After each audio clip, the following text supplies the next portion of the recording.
doctor Alejandro Rosano García es un destacado especialista en cirugía general, experto en cirugía de hígado, trasplante hepático, cáncer de páncreas, colon y recto, así como en trasplante renal y cirugía gastroenterológica. Cuenta con la certificación por parte del Consejo Mexicano de Cirugía General. Es autor del Reproducible Model to Perform Kidney Transplantation in a Low Resources Population y responsable del programa de trasplante multiorgánico del Hospital Ángeles Roma. Ha recibido entrenamiento en gestión de instituciones de salud, administración y gestión de servicios sanitarios. Fue galardonado como uno de los 50 mejores médicos de México en el Top Doctors Award del 2018 y del 2019. También les quiero recordar que tenemos abajo de sus pantallas, en la parte inferior central, tenemos una sección para preguntas y respuestas. En esta sección vamos, por favor, a compartir las dudas que puedan tener las sesiones para que la sesión fluya y podamos estar trabajando sin interrumpir la sesión.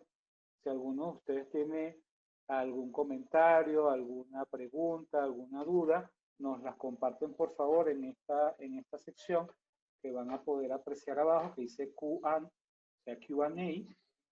Question and Answer, y con todo gusto al final de la sesión vamos a poder estar respondiendo todas las preguntas que puedan tener, ¿sí? Recordamos que tenemos un chat también. En este chat pueden compartir si tienen durante el desarrollo de la presentación algún comentario como problemas con el audio, con el video, algo que podamos resolver sobre la marcha. También les queremos recordar que estas sesiones van a ser grabadas. Vamos a estar grabando la sesión para compartirla con nuestros asistentes, de manera de que puedan revisar a detalle lo que vamos a estar trabajando en el día de hoy, ¿sí? También quisiera nuevamente agradecer a todos los participantes y comentarles cómo van a ser nuestras dinámicas. A partir del día de hoy jueves vamos a tener, esta es la primera de 5 sesiones que vamos a hacer todos los jueves con diferentes profesionales en el área de cirugía hepatopancreato-biliar, donde vamos a tener a panelistas como el doctor Rosano, vamos a tener nuevamente al doctor Carlos Flores Zorrilla, ahora presentando uno de sus casos interesantes y donde haya tenido que aplicar varias técnicas en simultáneo, y otra serie de doctores que nos van a estar acompañando presentando estos casos complejos donde se requirió sumar a la cirugía técnicas ablativas de diferente índole, ¿no? Tenemos casos sumamente interesantes donde los doctores han aplicado electroporación irreversible, criolación, microondas, combinado con resección hepática, o sea, casos bien interesantes que vale la pena que podamos discutir y ver. Y el doctor Rosano presentó este caso en el último congreso de diciembre del año pasado, el Congreso de la Asociación Mexicana de Hepatopancreatobiliar, y hoy va a estar trabajando con nosotros en esta presentación de caso. Recuerdo a todos los asistentes y agradecemos al doctor Rosano por acompañarnos. Doctor, le cedo el micrófono y muchas gracias por la oportunidad de participar con usted en esta conferencia. Hola, qué gusto saludarlos a todos. ¿Me escucho bien? ¿Me escuchan bien? Perfectamente, doctor, lo escuchamos perfectamente. Perfecto, muchas gracias. Gracias por su asistencia. Me da gusto saludarlos desde la maravillosa Ciudad de México. Gracias a el Grupo CRIO por su compromiso ante la capacitación continua de los médicos especialistas y subespecialistas. El compromiso de mi amigo Toño Tellitud y de Toño Fernández, les agradezco y muy contento de compartir con ustedes una experiencia muy interesante en métodos de ablación en tumores hepáticos, particularmente el día de hoy el tema de la electroporación en una paciente con metástasis pancreáticas en el hígado. Perfecto. A mí me gusta hacer esto dinámico. Sé que estamos ahorita vía remota y que de repente la rapidez de los Wi-Fi es muy variable, pero si lo pudiéramos hacer interactivo me encantaría.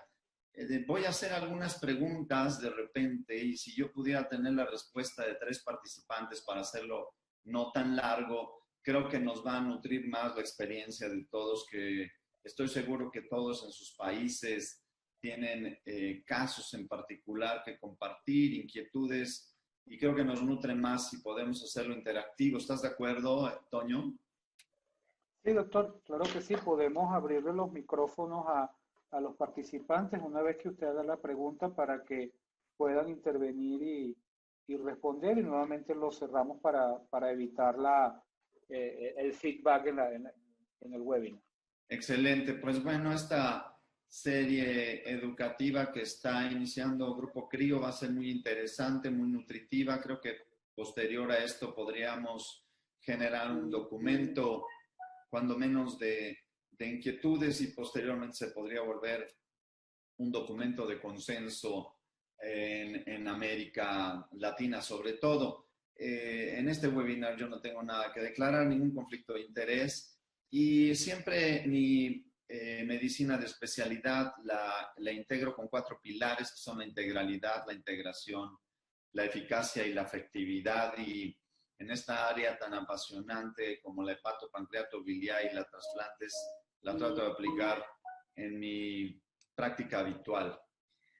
Pues todo centro especializado en cirugía hepática, particularmente voy a tratar ese tema el día de hoy, pero pues siempre debe estar integrado con la cirugía de vías biliares y la cirugía de páncreas. La cirugía hepatopancreatobiliar es complementaria, existen muchas herramientas que se comparten, el abordaje, lo sabemos muy bien, es multidisciplinario, participan los radiólogos, los gastroendoscopistas con las nuevas técnicas de diagnóstico preciso como el ultrasonido transendoscópico, que nos ayuda para establecer tanto metástasis locorregionales del lado del páncreas, la vía biliar y del lado del hígado.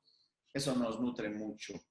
En el área de los trasplantes, pues el realizar una hepatectomía completa, tanto del hígado enfermo, cirrótico, que necesita el trasplante, como la procuración en un donante sano, pues le permite a uno conocer los detalles, sobre todo de los elementos de fijación del hígado, los elementos vasculares que frecuentemente tienen variantes, y eso nos da una capacidad de decisión importante al momento de realizar resecciones hepáticas específicas.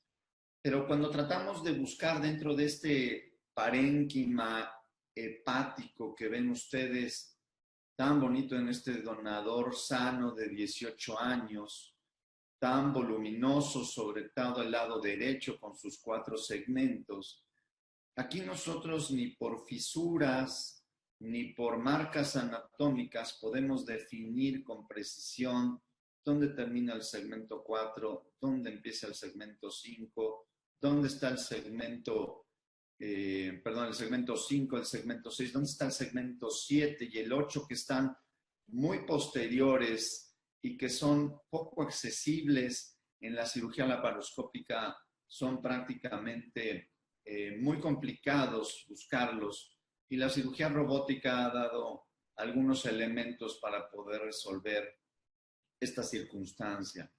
El hígado izquierdo... Que lo interrumpa, no podemos ver su presentación. Bueno, les comentaba, aquí este es un hígado procurado, un donador sano. Entonces, la posibilidad que le da a uno como cirujano de trasplantes ubicar los segmentos hepáticos in situ permite establecer los elementos de fijación y las relaciones anatómicas, las variantes vasculares, dónde buscarlas, dónde encontrarlas. Y en el tema específico de los elementos o las herramientas de ablación, uno tiene que tener una noción de dónde buscar las lesiones, y sobre qué estructuras debe tener uno cuidado.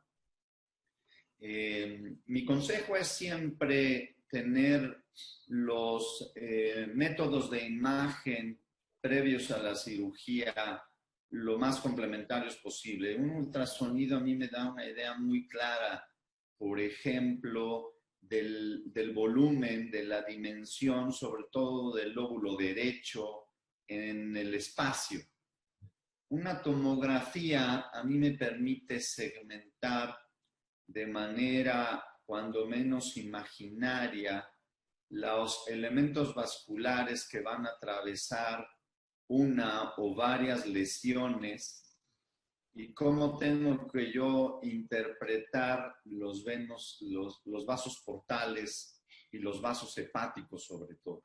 Uno de los temas que siempre nos preocupa en la cirugía hepática y aún en los métodos de ablación, porque hay que tener mucho cuidado, es la vía biliar. La vía biliar, si se nos atraviesa y la quemamos, puede ser una fuente importante de fístulas posoperatorias y darnos una morbimortalidad considerable. No hay que despreciar a la vía biliar y tenemos que ser muy cautos en buscarla durante los procedimientos de ablación inclusive. La movilización hepática es fundamental para poder tener un abordaje apropiado de las lesiones. Las sondas o las agujas para los métodos de ablación, ya sea por radiofrecuencia, por crioablación, por microondas o por electroporación, requieren una angulación específica.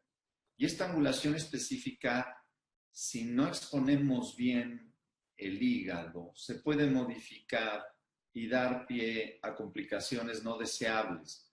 Nosotros podríamos estar ubicando bien en la anatomía una lesión, guiarnos por ultrasonido, pero si la exposición es limitada, podemos tener áreas, voy a decirlo comúnmente, quemadas o enfriadas que no queremos y que pueden ocasionar daño. Mi consejo es exponer bien y entonces tenemos que encontrar el método ideal de abordaje. Obviamente hay que discutirlo. Yo no estoy en contra de los intervencionistas en hígado. No son muchos los que conocen la anatomía hepática y es frecuente que no se acostumbren a discutir con un cirujano cuál es el método de abordaje más apropiado. Me toca ver en México que los radiólogos intervencionistas están haciendo ablaciones de más. Es a veces muy claro que el paciente se va a beneficiar en sobrevida y en sobrevida libre de enfermedad con una resección hepática, y los radiólogos intervencionistas con cierta frecuencia, algunos, no todos, los están llevando a métodos de ablación, lo cual constituye un tratamiento que desafortunadamente y con cierta frecuencia es incompleto e insuficiente. Entonces, hacer énfasis en que la discusión de múltiples disciplinas para el mejor tratamiento del paciente, incluyendo al oncólogo médico, es fundamental. La innovación quirúrgica fundamental en el trasplante hepático y que nos hizo entender el abordaje para llevar a cabo los tratamientos hepáticos de manera más apropiada fue la maniobra de piggyback para el trasplante de hígado. Esto es exponer bien los segmentos posteriores del hígado, y esto para mí es fundamental. Aquellas lesiones posteriores de los segmentos 7, 8, del 4A, del segmento 1 y algunas lesiones incluso del segmento 6. el poder girar el hígado y poder exponer bien estas lesiones desde atrás para poder hacer un abordaje anterior o lateral es fundamental. Esta imagen que yo les presento es de una hepatectomía en un paciente con cirrosis hepática y podemos ver expuesta en la parte posterior la vena cava retrohepática, infradiafragmática y las tributarias, sobre todo de los segmentos 7, 8 y 1, que son fundamentales controlarlos. Cuando yo tengo lesiones hepáticas en estos segmentos posteriores, hago esta maniobra, ligo y controlo vascularmente estas tributarias que nos pueden dar un problema importante de sangrado, sobre todo si tenemos una perforación o se nos suelta alguna vena en relación a la vena cava, y tratar de evitar pinzarla. Hay que tener controlado el hilo hepático, no necesariamente aplicar la maniobra de Pringle, pero tenerla lista en cualquier circunstancia, aun cuando solo estemos haciendo un método de ablación. Y digo aun cuando solo estemos haciendo porque para mí, al hacer un método de ablación, y voy a hablar ahorita solo del aspecto quirúrgico, implica que nos preparemos como si fuéramos a hacer una resección hepática mayor y no solo quemar o congelar o evaporar una lesión hepática. Y conocemos muy bien esta división segmentaria. Pero aquí yo quisiera recalcar que es muy importante que los métodos de imagen nos den una visión más precisa de la anatomía hepática de cada individuo. Hay pacientes, y ustedes lo saben bien, lo han visto, que los operamos de una colecistitis aguda y nos encontramos con un lóbulo izquierdo predominante, un lóbulo izquierdo tan grande que a veces oculta el vaso, el estómago. Cuando estamos haciendo una fundoplicatura tenemos los segmentos 2 y 3 muy prominentes. Con el incremento de la prevalencia de la esteatosis hepática, son segmentos más voluminosos y son segmentos más susceptibles al daño, porque si tienen mucha esteatosis, se lesiona la cápsula frecuentemente, sangran más fácil, y entonces hay que tomar esto en consideración, la conformación lobular y segmentaria de cada individuo. Me toca ver lóbulos hepáticos derechos no tan prominentes en el sentido lateral, pero sí muy voluminosos en el anteroposterior. Entonces, cuando uno habla de los segmentos 7 y 8, que ahorita estaríamos por abajo de las costillas y son muy voluminosos, podemos tener una carga importante para poder hacer un abordaje de estos tumores en la parte posterior del hígado, como les he comentado previamente. La planeación de la cirugía hepática es fundamental. La imagen preoperatoria con una tomografía tetrafásica que nos permita ver los vasos portales, su subsegmentación, ver las venas hepáticas, el drenaje hacia la vena cava, si comparten un tronco separado, la vena hepática derecha, la media o la izquierda.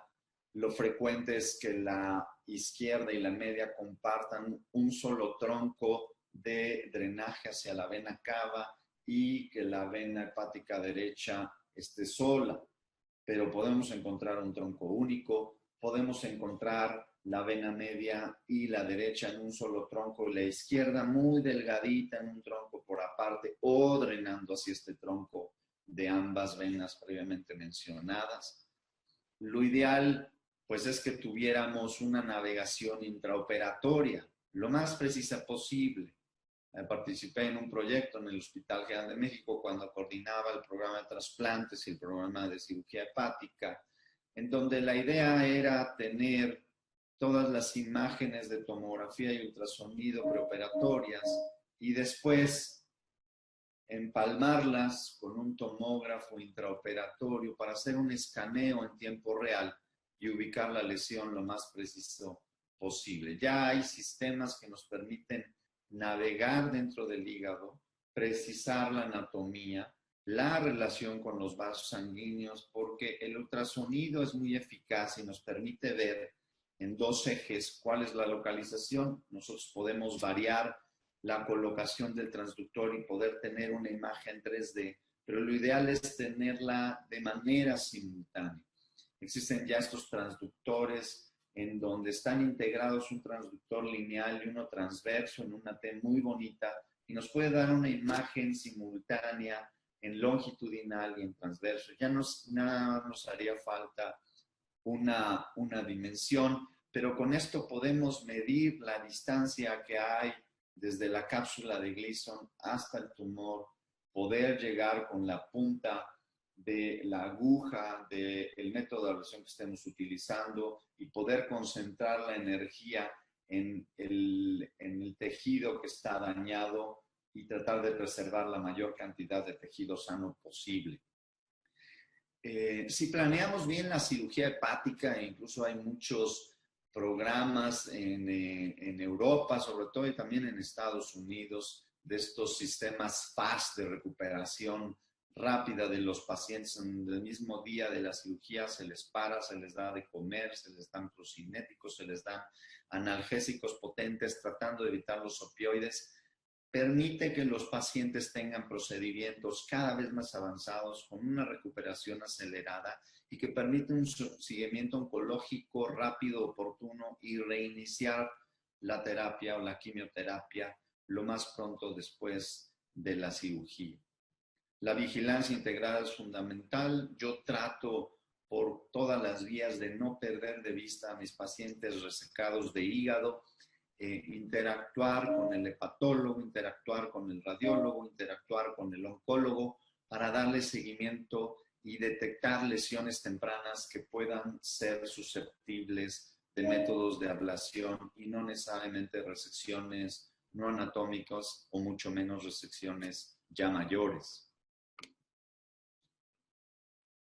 Este es un ejemplo de lo que les pongo, la planeación preoperatoria. Inclusive ya hay modelos en 3D que se pueden mandar a imprimir en donde uno tiene integrada toda la vasculatura arterial, portal, hepática y los conductos biliares, que son los que más frecuentemente varían.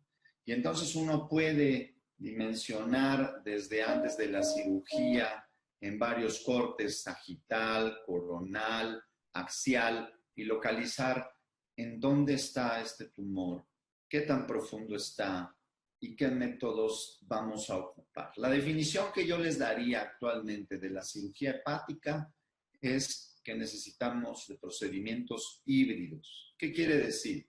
Entrar al quirófano armados hasta con los dientes, como dirían los piratas, tener un ultrasonido suficientemente eficaz.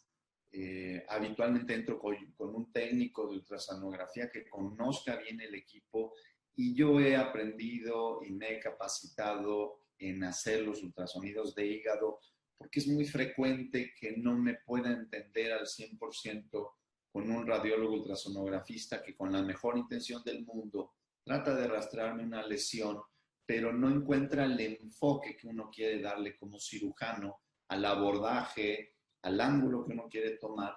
Los radiólogos no están acostumbrados a tomar ángulos con el abdomen abierto, están acostumbrados a trabajar con un abdomen, un tórax cerrado, y entonces sus proyecciones, la colocación de los transductores cambia mucho. Mi consejo es que se capaciten ustedes en conocer los ultrasonidos, conocer los transductores, conocer los ángulos por los cuales uno puede obtener imágenes claras, conocer los vasos sanguíneos, usar el Doppler, caracterizar las lesiones benignas, malignas, las dimensiones, las irregularidades, y tratar de establecer la distancia desde donde va a entrar la aguja, la angulación. Los nuevos dispositivos permiten fijar la aguja desde afuera y poder penetrar en la dirección que uno quiera sin andar dependiendo del pulso o de puntos de apoyo que en un paciente que está ventilado, pues son puntos de apoyo móviles. La navegación intraoperatoria para la cirugía hepática yo creo que es mandatoria. Creo que es importante tener todos los elementos de trabajo. Es una cirugía compleja que requiere de una alta concentración.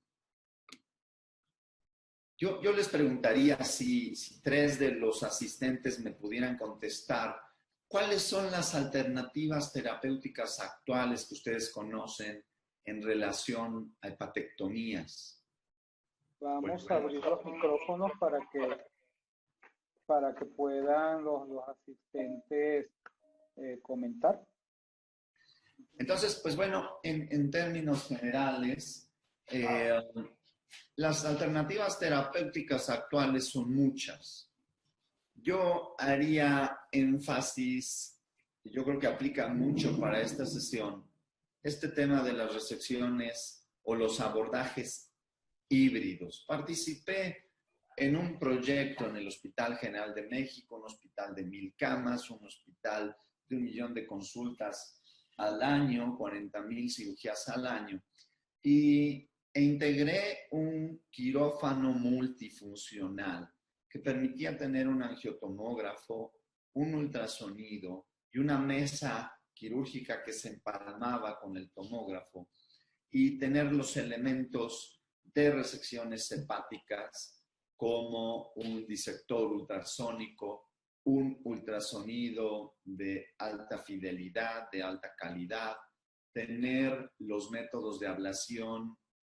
Idealmente hay que seleccionarlos desde antes, pero si uno tiene opciones, uno sabe como cirujano que muchas de las decisiones se toman durante el procedimiento. Entonces, si yo puedo tener microondas, crioablación, puedo tener electroporación, pues es una condición ideal.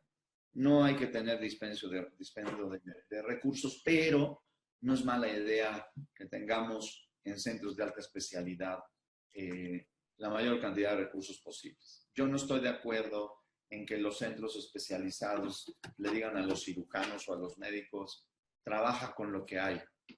Hay que trabajar con lo que es necesario y que nos permite tomar decisiones y soluciones. Entonces, bueno, están desde las resecciones hepáticas menores. Frecuentemente, cuando pregunto a los cirujanos si han hecho cirugía hepática, me dicen, sí, he hecho biopsias. En realidad eso no es cirugía hepática, ¿no?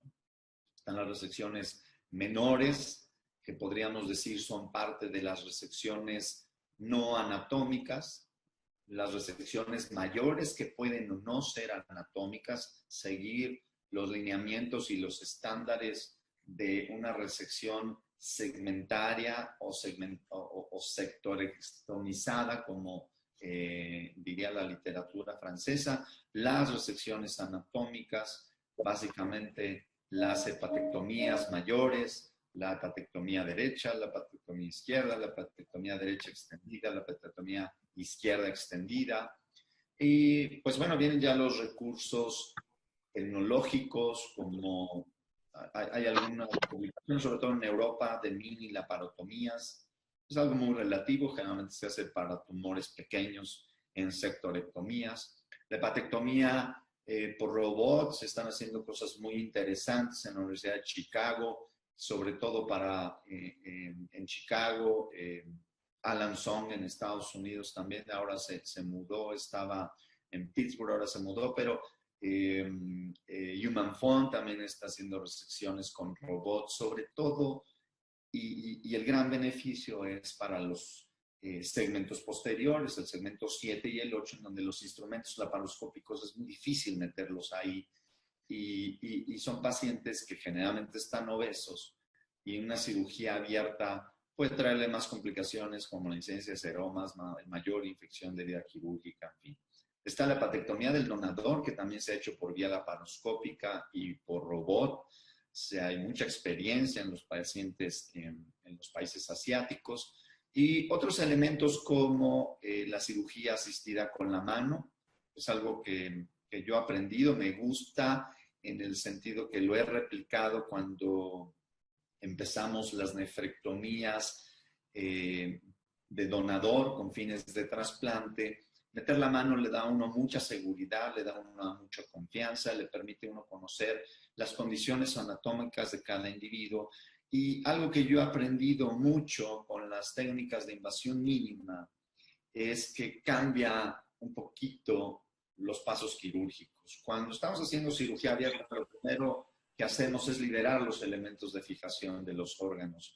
Yo lo que he aprendido en la cirugía de invasión mínima, cualquiera que sea el abordaje con puerto único, con mini laparoscopía, con puertos habituales o asistido con la mano, es que los elementos de fijación anatómicos los dejo, me sirven como contratracción natural para poder manipular un órgano determinado y al final los libero. Eso también me ha servido para el hígado. Y bueno, luego vienen las resecciones híbridas. Insistiría en el punto que debemos para este tema usar tecnología adecuada y suficiente.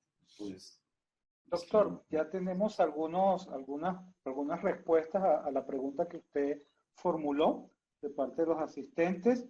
El doctor José Alberto nos comenta, si no es posible la resección, se considera que deben ir a tratamiento sistémico. El doctor Diego Dávila, cirujano HPV de la clínica CES en Medellín, Colombia, nos comenta, nosotros hacemos el 70% de nuestras hepatectomías laparoscópicas. Reservamos la vía abierta para Claskin y aquellos que requieren reconstrucción vascular o de la vía biliar o cirugía hepática extrema. Lastimosamente solo contamos con un BK 800. El doctor Camilo Tarazona nos comenta resecciones hepáticas no anatómicas combinadas con radiofrecuencia para ahorrar parenquima. El doctor José Alberto nuevamente comenta, entonces utilizaría procedimientos no quirúrgicos como palpación o terapia puente, era ablación. Ablación, hacemos radiofrecuencia y microondas y solo algunos casos de nanoknife, nos comenta el doctor Diego Dávila. Y el doctor Emanuel Peña Gómez Portugal nos dice uso de verde indocianina con resección de tumores o para identificar resección de vesícula. Esos son todos los comentarios. Muy bien, muchas gracias por sus comentarios, nos nutren mucho. Indudablemente Colombia tiene mucha experiencia en resecciones hepáticas. Me da mucho gusto que hagan la gran mayoría de las resecciones por vía laparoscópica. Me imagino que tienen su protocolo bien definido y sus criterios bien establecidos para disminuir morbilidad, sobre todo las fugas biliares, que es uno de nuestros talones de Aquiles. Indudablemente aquel paciente que tiene enfermedad avanzada, pues tiene que ir primero a terapia sistémica y disminuir tamaño tumoral y después venir con nosotros a resección hepática, que es lo que mejor les deseamos. Ahorita en términos generales estoy hablando de lesiones hepáticas de cualquier índole. Ya entraré al tema que nos ocupa, que es un caso muy interesante. Pero bueno, todos sabemos que antes de operar, pues tenemos que definir si el hígado está sano o no. Y esta clasificación pues era antes pues muy burda, es muy fácil, ¿no? O está sano o está cirrótico, pero ahora todos los cirujanos de HPV sabemos que en medio de estos dos criterios hay una inmensidad de variables. Podemos tener un paciente claramente no cirrótico, el paciente cirrótico avanzado con un hepatocarcinoma, claramente se va a beneficiar de trasplante porque sabemos bien que se va a curar la cirrosis y se va a curar la enfermedad del hepatocarcinoma, si es que cumple los criterios, ¿verdad? Si no tiene enfermedad fuera del hígado. Pero en medio de este problema, sabemos muy bien que tenemos una buena cantidad de pacientes con esteatosis hepática y algo que nos preocupa sobremanera es el volumen hepático residual funcional, sobre todo si estamos pensando en hacer una resección hepática mayor o extendida. Y esto es algo que yo creo que en la actualidad ayuda mucho las técnicas de ablación, para poder preservar hígado, no sacrificar ventaja oncológica e indudablemente si está implicado ese paciente en particular una restricción mayor, pues sí conseguir un RC.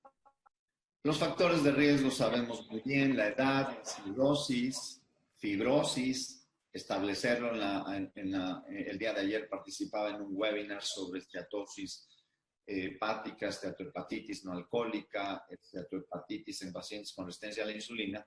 Y pues bueno, eso es algo que hay que definir con claridad, no solo si el paciente tiene fibrosis, sino si tiene esteatosis, si eso está ocasionando inflamación, porque los pacientes que tienen esteatohepatitis con inflamación, me ha tocado ver que habitualmente tenemos que cuidar más la pérdida sanguínea porque se incrementa.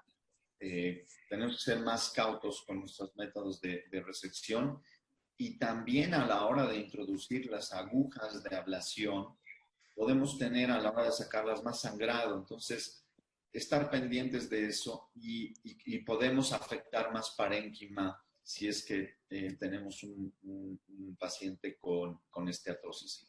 No es nada infrecuente y por el tema que estamos ocupando, que la quimioterapia preoperatoria nos afecte mucho la estructura hepática. Tengo el caso que les voy a platicar en particular, una mujer delgada que desarrolló una esteatosis hepática bastante importante, catalogada por el patólogo experto como más del 65% en el hígado sano resecado de la resección hepática y que implicó que incluso me hiciera una fuga biliar alrededor de una de las resecciones hepáticas que hice.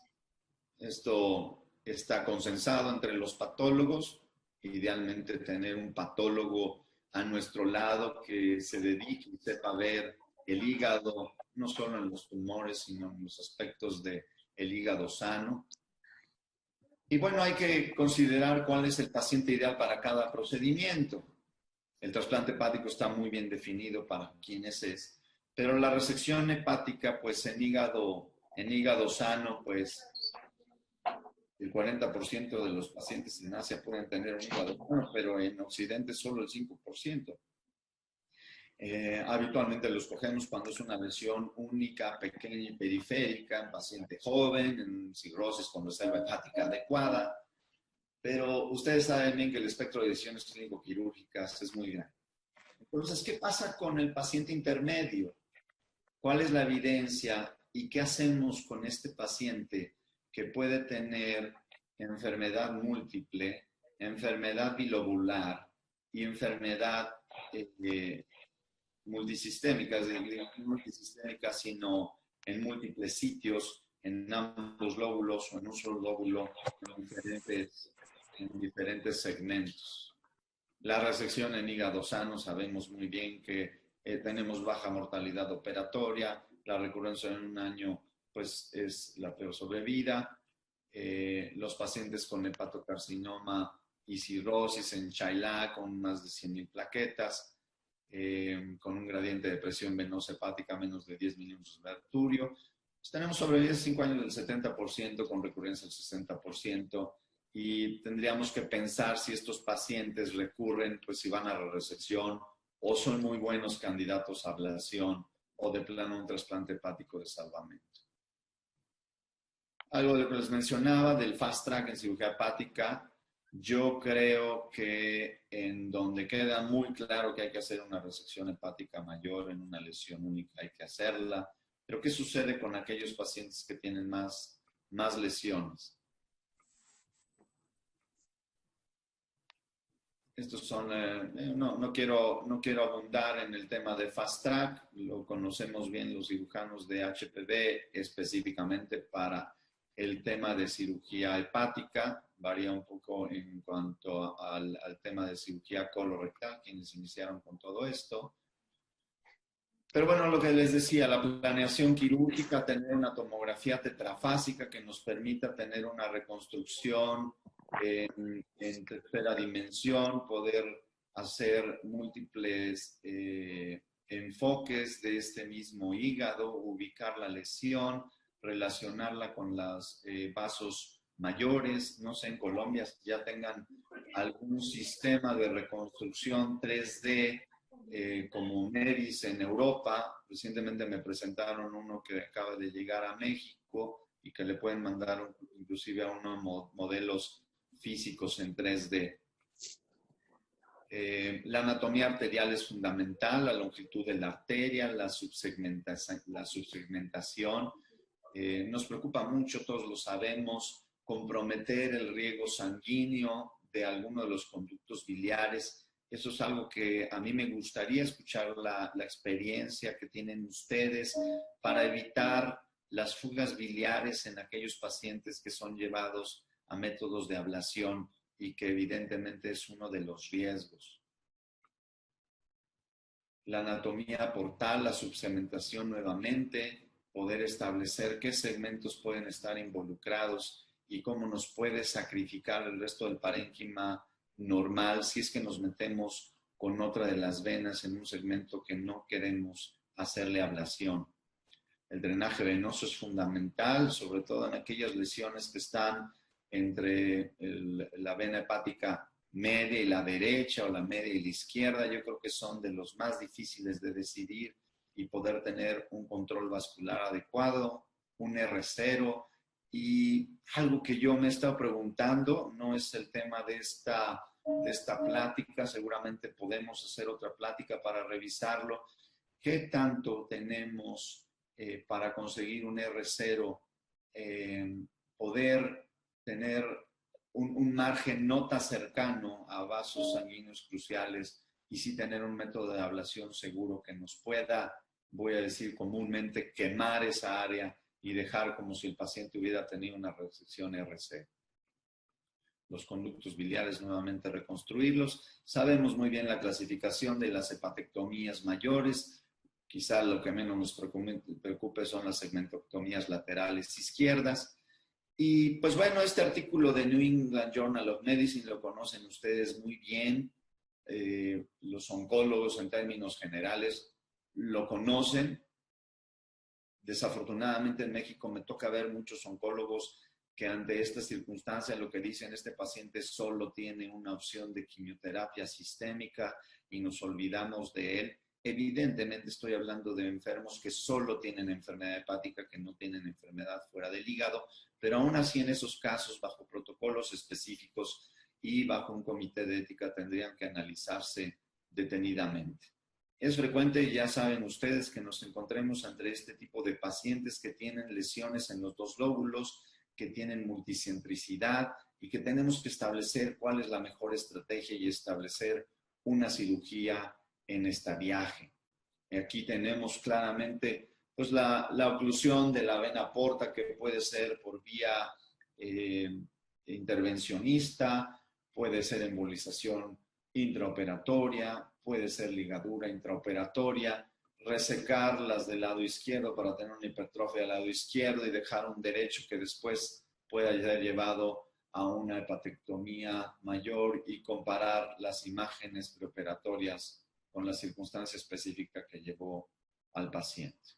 Esto es con lo que yo siempre me preparo, desde un disector ultrasónico, un intervencionista, los métodos de ablación, una infusión rápido de líquidos y sangre para el anestesiólogo, selladores de fibrina, engrapadoras mecánicas y siempre tratando de ser muy, muy juiciosos. Las técnicas de ablación siempre pensamos cuál es la mejor vía: cirugía abierta, laparoscópica, percutánea.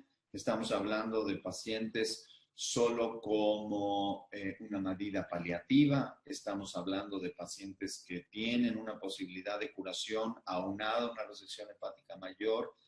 Yo creo que la inyección de etanol pues ya prácticamente no la deberíamos de mencionar, pero bueno, tenemos radiofrecuencia, crioablación, microondas, electroporación. Yo creo que será motivo de otra plática podernos encontrar y ver los diferentes métodos de ablación, cuál es más eficaz, cuándo se debe de usar uno, cuándo está contraindicado otro. No quise extenderme en comparar esto, y el seguimiento en imagen después de que se hace la ablación pues es muy útil para seguir tomando decisiones. Y bueno, pues el caso que nos ocupa es una paciente con lesiones Es una mujer de 42 años diagnosticada con un adenocarcinoma de páncreas moderadamente diferenciado a finales de 2017. Se le dio quimioterapia adyuvante, dado que tenía evidencia de lesiones hepáticas en los segmentos 4, 5 y 6. Se le dio la quimioterapia, tenía un antígeno CA19-9 elevado de alrededor de 3000 y se le hizo una pancreatectomía subtotal con quimio neo y adyuvante. El estudio histopatológico demostró no invasión vascular, pero sí un adenocarcinoma moderadamente diferenciado. Y yo no hice esta cirugía, pero posteriormente el oncólogo me la refirió porque después de la terapia adyuvante, la paciente continuaba con lesiones en el segmento 4, 5, de casi 3 centímetros de diámetro y a la hora de hacer la cirugía, que decidí hacerla abierta primero porque era una paciente que ya había sido resecada del páncreas por técnica abierta, habían encontrado algunas derivaciones venosas, es decir, algo de hipertensión portal segmentaria hacia el estómago, hacia el mismo páncreas. Pensé que me podría encontrar yo con esta vasculatura de neoformación en una paciente previamente intervenida y con adherencias. Decidí llevarla a resección de los segmentos 4 y 5 por vía abierta, el segmento 4A y el segmento 5 completos. Hice una disección ganglionar extensa, casi como si fuera Claskin, solo encontrando hiperplasia de estos ganglios, ninguno fue positivo a cáncer. Y después en el rastreo, más bien durante la cirugía, durante el rastreo ultrasonográfico, me encontré 2 lesiones de 7 milímetros y 8 cada una, profundas en los segmentos 7-8, que decidí abordar por electroporación. Se le dieron la terapia estándar de electroporación y en la tomografía de seguimiento a 1 mes y medio, estas 2 lesiones habían desaparecido por completo y prácticamente no habían dejado cicatriz en el parénquima hepático. Quiero hacer hincapié que esta paciente ya, en el momento que ya la operé, tenía un 65% de esteatosis hepática diagnosticada por el patólogo en el espécimen. Y eso, pues bueno, me hizo llevar un poquito más de pies de plomo. Una de las lesiones que le hice ablación presentó una fístula biliar, le coloqué un catéter externo que drenó y la fístula se selló para fines prácticos de manera sola, aunque como recibió quimioterapia postoperatoria, de todas maneras fue una fístula que tardó casi 5 semanas en sellar. La paciente tuvo una sobrevida de 12 meses libre de enfermedad hepática, cuando menos. La función hepática estuvo estable en el postoperatorio a pesar de esta esteatosis inducida por quimioterapia y finalmente falleció en enero de este año, desafortunadamente, por la presencia de metástasis a nivel pulmonar y a nivel del tronco celíaco. Lo que utilicé en este caso fueron 2 agujas de electroporación que coloqué de manera lineal en esta cirugía abierta, prácticamente paralelas al diafragma, abarcando estos tumores, les digo, casi de 1 centímetro cada uno. Y como podemos ver aquí en el esquema, el movimiento de la corriente eléctrica dañó la membrana celular con la pérdida de gradientes y la muerte celular secundaria. En donde, bueno, está escrito que hay que tener mucho cuidado con los vasos sanguíneos, como lo he escrito previamente. Desafortunadamente, uno de los sitios de punción hizo una fístula biliar, vamos a decir, entre bajo y moderado gasto, que se controló de manera de manera conservadora, sin mayor intervención, pero que sí constituyó un dolor de cabeza. Este es el ultrasonido, espero que pueda correr la imagen, el ultrasonido transoperatorio que está evidentemente amplificado, es alguien que me tomó la imagen y podemos ver ahí la dimensión del tumor, la relación con uno de los vasos portales y que, bueno, nos permitió tener una claridad en dónde introducir las agujas y poder darle el seguimiento durante el procedimiento de que se indujera la necrosis deseable.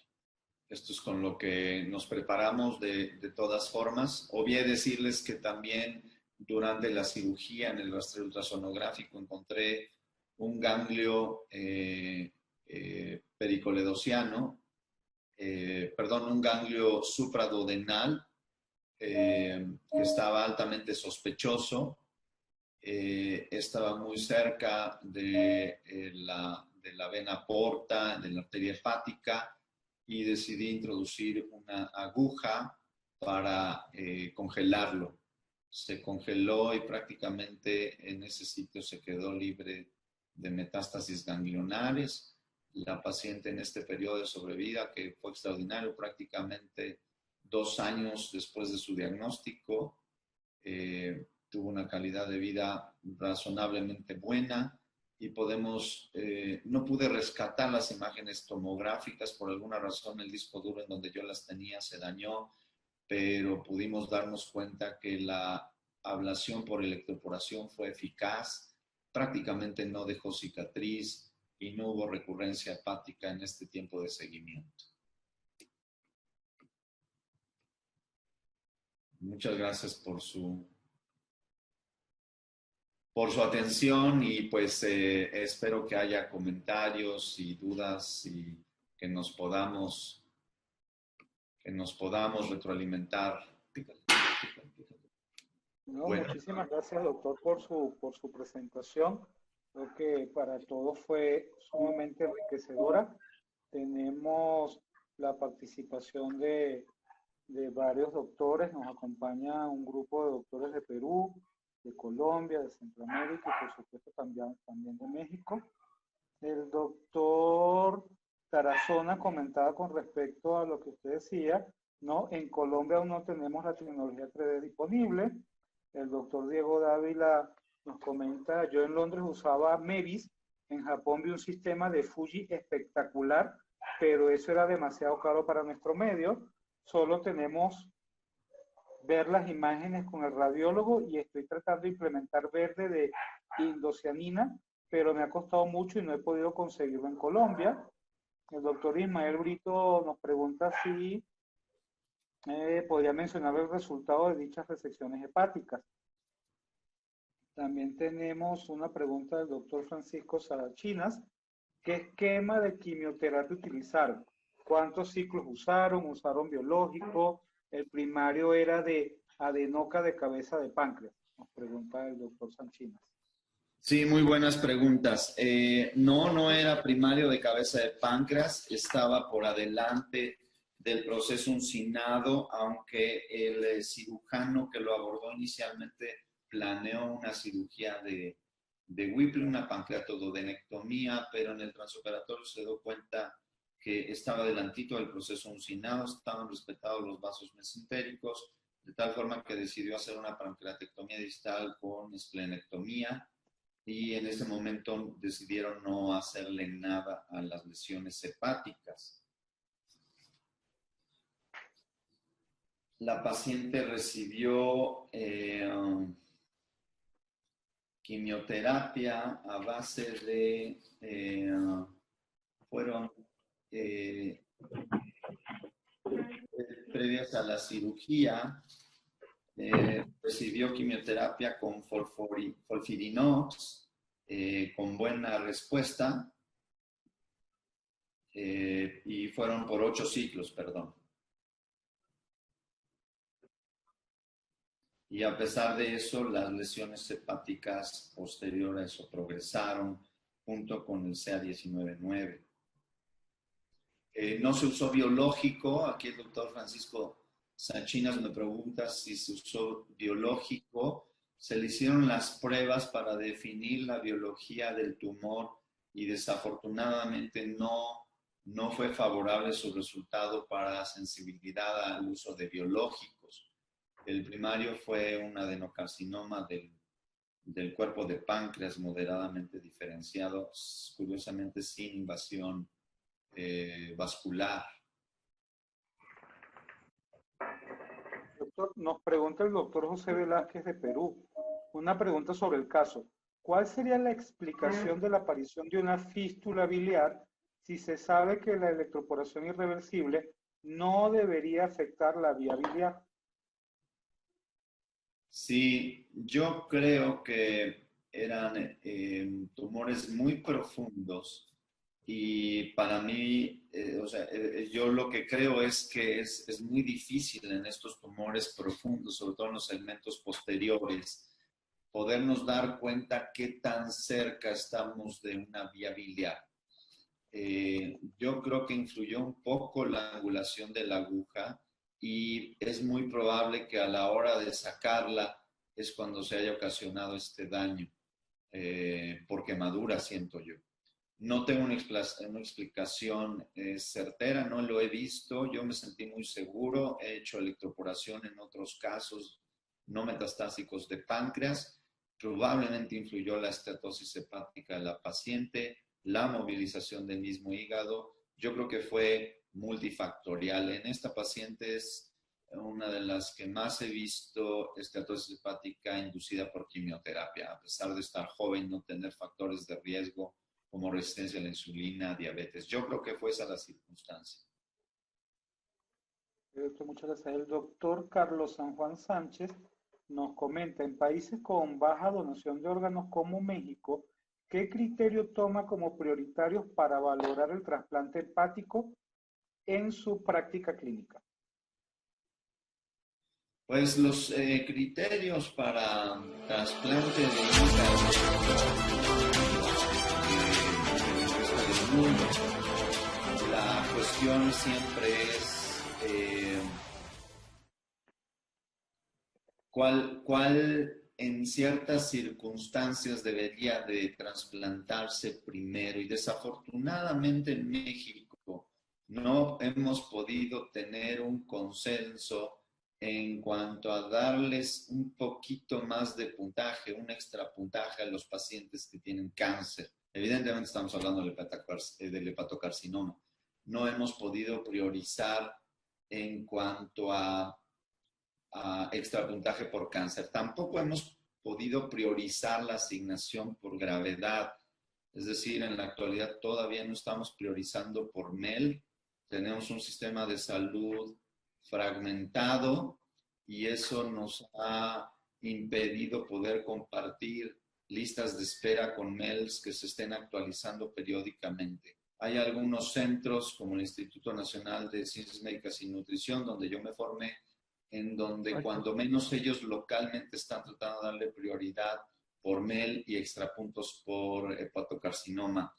Hasta el 2016 que yo estuve en el Hospital General de México, empezamos con un protocolo similar, muy estricto, para tratar de beneficiar a aquellos pacientes más graves que se beneficiaban de trasplante, pero también aquellos que tenían hepatocarcinoma, sobre todo cuando se evidenciaba que estaba progresando durante su estancia en la lista de espera. Nos preguntan si tuvo algún beneficio para la paciente en el aspecto clínico. Sí, la paciente, a pesar de, porque estaba viendo también al doctor José Alberto González, la ablación de metástasis hepáticas de origen pancreática no está indicada tampoco como procedimiento paliativo. Coincido hasta cierto punto. Sin embargo, lo tomamos esto como un protocolo institucional específico, lo discutimos en un comité de ética con el hepatólogo, el gastroenterólogo, el oncólogo, el intervencionista, un servidor y el cuerpo directivo del hospital. Y decidimos ofrecerle esta opción a la paciente, dado que la enfermedad, a pesar de quimioterapia, estaba progresando dado por los marcadores CA19-9 que estaba incrementándose a pesar de la terapia adyuvante después de la resección pancreática, y la paciente y sus familiares firmaron un consentimiento específico autorizando esta terapia en este caso en particular. Okay, también nos preguntan, nos comenta el doctor Ismael Brito, doctor Alejandro, ¿cuál sería para usted el mejor contexto del paciente candidato a electroporación después del control primario, contextualizando la histología propio de cada paciente? Sí, esa pregunta es muy interesante. Yo creo que es motivo de análisis más profundo. Hay que considerar la biología del tumor específica, no solo en los pacientes con hepatocarcinoma, en los pacientes con metástasis, sobre todo de colorectales, en los no colorectales, en los neuroendocrinos, en los pancreáticos. Hay que ser más estrictos ahí la selección de pacientes y tomar en cuenta la biología del tumor. Yo creo que la electroporación es muy segura. A mí me gusta mucho el aspecto de poder tener varias agujas, podendo triangular, cuadrangular o hacer un área más extensiva y tener un margen más amplio de necrosis tumoral, dañando la menor cantidad de tejido posible. La distancia que permite tener de los vasos sanguíneos es muy diferente a la crio, en donde ya tenerlos tan cerca no es tan seguro, sobre todo los grandes vasos. Pero yo creo que la electroporación es un método superior. He usado microondas también, pero la electroporación yo creo que es un método superior por la cantidad de agujas que se pueden utilizar de forma simultánea. El tiempo quirúrgico que se emplea no es mucho. Y bueno, pues siempre está la discusión de si hacerlo por vía percutánea, por vía laparoscópica, por vía abierta. Hay que individualizarlo, hay que comentarlo en un comité de expertos. Frecuentemente me toca ver, sobre todo en algunos hospitales privados, en donde no hay expertos, entonces todo el mundo opina con base en experiencias individuales, pero no en experiencias protocolizadas, institucionales y sobre la experiencia de la cirugía hepatopancreatobiliar. Gracias, doctor. El doctor Emanuel Peña Gómez, Portugal, pregunta, ¿a qué distancia de la cava o de la vía biliar es seguro aplicar la crioablación? Sí, yo he usado crioablación y me deja muy tranquilo el tener cuando menos 1 centímetro de distancia para poder emplear la crioablación. No me ha tocado aplicarlo cerca de la vena cava.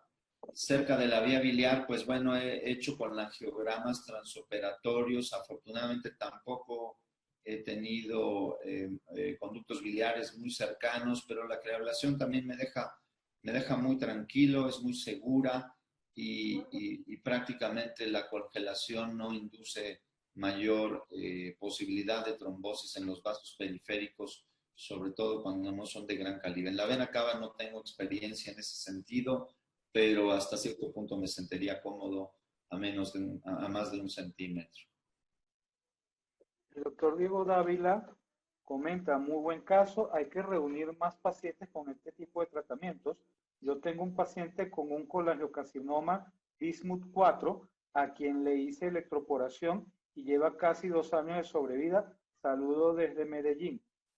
El doctor Camilo Tarazona pregunta, ¿usted cree que la electroporación podría llegar a ser una alternativa a la neoadyuvancia en ciertos tumores borderline? Por ejemplo, un paciente con compromiso venoso mayor de 180 grados, pero con la arteria mesentérica libre.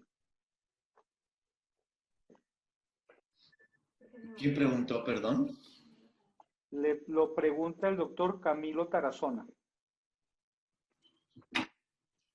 Sí, doctor Camilo, yo creo que esa pregunta es muy interesante y salvo ver los protocolos institucionales de grandes volúmenes, mi respuesta es sí. Yo creo que cada vez se está demostrando más en diversos estudios que las resecciones tanto hepáticas como pancreáticas, con disecciones ganglionares, ya no tan extensas como se hacían antes, pero sí disecciones ganglionares suficientes, han demostrado el mayor impacto en la sobrevida. Siempre le preocupa a uno tener que hacer resecciones venosas o vasculares mayores por uno o dos ganglios positivos o incluso sospechosos. Yo creo que en esos casos el control de la enfermedad ganglionar es suficiente. Los métodos de ablación que tenemos, indudablemente guiados por ultrasonido, bien establecido, observando bien la punta del método ablativo. Y yo creo que sí podemos tener resecciones R0 con disecciones ganglionares suficientes y no comprometiendo cirugías mucho mayores que incrementen la morbimortalidad en este tipo de enfermos. Bien, doctor. El doctor Francisco Sanchinas nos pregunta, ¿hacer cirugía en terreno metastásico hepático está indicado siempre y cuando consiga el R0 y tenga control del tumor? Inclusive se puede efectuar individualizando al paciente resección metastásica y después ir por el tumor. Esa es la ventaja de la quimioterapia de inducción adyuvante o preoperatoria. El paciente se selecciona solo en base a la respuesta de la quimioterapia.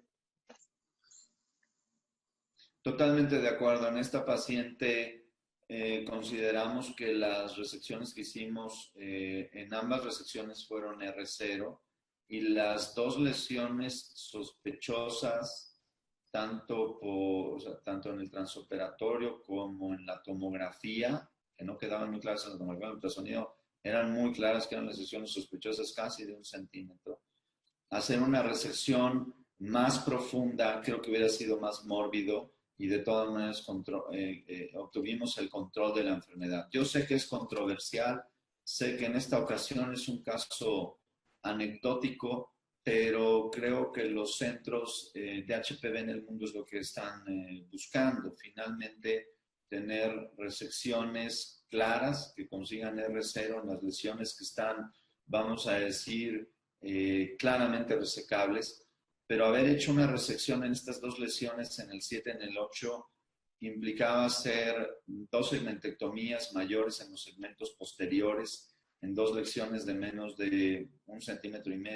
Creo que hubiera sido mucho más mórbido y probablemente de todas maneras no le hubiera ofrecido ninguna ventaja y a lo mejor hubiera disminuido la sobrevida por complicaciones de morbimortalidad. Estoy de acuerdo que es controversial, estoy de acuerdo que uno tiene que seleccionar muy bien los casos, tiene que ser sometido a un comité de expertos y a un comité de ética, que fue lo que se hizo en esta paciente en particular.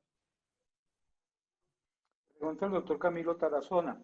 Es decir, realizar la electroporación y en la misma intervención continuar con la pancreatoduodenectomía más la reconstrucción venosa. Sí, digo, yo creo que como tal la electroporación no le va a dar la oportunidad a la paciente de que hagamos la pancreatoduodenectomía con reconstrucción venosa. Yo creo que es más bien, mi perspectiva es hacer la pancreatoduodenectomía si es que es posible, si es necesario o no la reconstrucción venosa hay que hacerla, y donde haya tumor residual, de donde tengamos que hacer una resección vascular mayor, que involucre la arteria hepática, que puede involucrar más arriba, aparte del tronco celíaco. Yo creo que ahí podemos decir, vamos a obtener un resultado muy similar a hacer una disección ganglionar extensa si hacemos una electroporación en ese sentido. Si la electroporación por sí misma me va a permitir a mí continuar con la pancreatodenectomía, no lo sé y estaría escéptico en ese sentido. Pregunta el doctor Manuel González Reyes, ¿cuántas han sido la mayor cantidad de lesiones que ha aplicado ablación y qué técnica utilizó? Sí, ocupé ablación en un paciente con 5 lesiones hepáticas, con una reserva hepática limitada, metástasis de colorectal y era enfermedad bilobular. Eran lesiones de 2.5 centímetros de diámetro en promedio. El paciente ya tenía el primario, se hizo la resección del primario y después hicimos la ablación de las lesiones. Hice solo una resección no anatómica en una de las lesiones que estaba menos profunda. El paciente lleva 37 meses libre de enfermedad primaria y libre de enfermedad metastásica, y el método que utilizamos fue microondas. Interesante. Pregunta el doctor Carlos San Juan Sánchez, ¿en qué casos recomienda la resección sincrónica de las lesiones hepáticas junto con el primario de cáncer colorectal? Sí, esa es una pregunta interesantísima, muy apasionante. En el Hospital General de México, en donde se volvió un centro de referencia para este tipo de casos, iniciamos un protocolo para precisamente someterlos a resección sincrónica. Se les hacía la hemicolectomía por parte del grupo de cirugía colorectal. De hecho, entrábamos desde un inicio a ambos grupos. Yo le ayudaba como primer ayudante al cirujano colorectal a la resección de colon, ya sea derecho o izquierdo. Tuvimos varios casos de colon derecho y después de manera simultánea hacíamos la hepatectomía. Hicimos alrededor de 22 pacientes de estas características con una sobrevida bastante similar a la reportada a nivel internacional, muy buenos resultados. Solo hubo 2 pacientes que fallecieron en el periodo perioperatorio por complicaciones, uno por una neumonía grave y otro por tromboembolia pulmonar. Solo un paciente hizo fístula biliar, ningún paciente hizo fístula colónica, y el resto de los pacientes tienen una sobrevida promedio a 37 meses. No tengo el dato actual porque ya no laboro en el Hospital General de México, pero en comunicación verbal me han dicho que la mayoría de los pacientes están libres de enfermedad. Y ya para cerrar nuestra sesión de preguntas, el doctor Francisco Sachinas pregunta, ¿qué opina de trasplantar hígado en paciente metastásico de cáncer de colon, único sitio, de acuerdo a los criterios de Oslo?